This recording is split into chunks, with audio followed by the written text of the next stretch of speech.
Oh là là, mais qu'est-ce que c'est que ça? Alors, tu ne comprends pas la GC2D?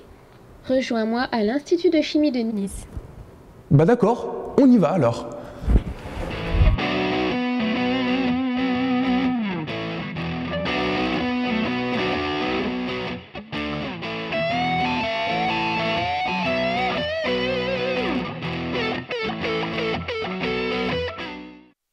Bonjour, nous sommes à l'Institut de chimie de Nice. Nous allons essayer de comprendre la chromatographie en phase gazeuse à 2 dimensions, aussi appelée GC2D. Cette technique a été développée par l'industrie pétrolière, puis a été reprise par l'industrie de la chimie fine pour permettre l'analyse de composés contenus dans des extraits. Nous allons essayer de comprendre le fonctionnement de cette méthode.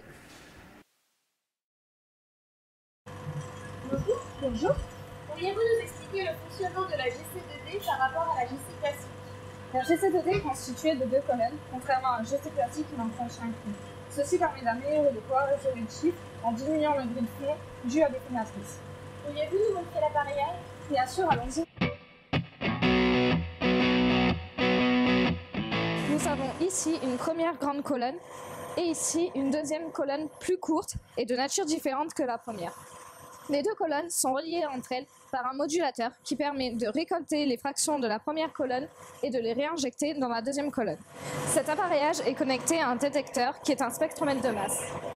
Son analyseur, ici présent, est un temps de vol. Effectivement, le modulateur est une pièce importante. Voici le modulateur utilisé. Il possède 2 jets cryogéniques à l'azote liquide à l'avant et 2 jets chauds à l'arrière. Dans un premier temps, les molécules en sortie de la première colonne vont être piégées par le jet cryogénique qui va faire chuter la température. Dans un second temps, une inversion chaud-froid de ces jets va permettre à cette infime partie préalablement piégée de pénétrer dans la seconde colonne et ainsi d'être analysée. L'inversion chaud-froid est un facteur décisif. En effet, il ne doit pas être plus rapide que le temps de run de la seconde colonne, mais pas trop lente pour ne pas avoir de mauvais résultats d'analyse. Quels sont les avantages de la GC à 2 dimensions? L'ajout d'une deuxième colonne différente à la première permet d'obtenir une seconde dimension. Cela a pour avantage de séparer des mélanges complexes, mais aussi énantiomériques. En effet, la chromatographie gazeuse à double dimension, aussi appelée GC2D, est une évolution de la GC classique. Il en existe 2 types. Tout d'abord, le système GC-GC Earth-Cutting. Dans un premier temps, l'échantillon va intégrer une colonne très souvent de nature apolaire en polydiméthylsiloxane. À la sortie de cette colonne, l'échantillon va être séparé en 2 parties. Une première va aller vers le détecteur, une deuxième va aller faire une seconde colonne, elle de nature polaire, en polyéthylène glycol. À la sortie de cette colonne, l'échantillon va être capté par un second détecteur. Le deuxième système est la GC-GC Total, qui est une amélioration de la première méthode.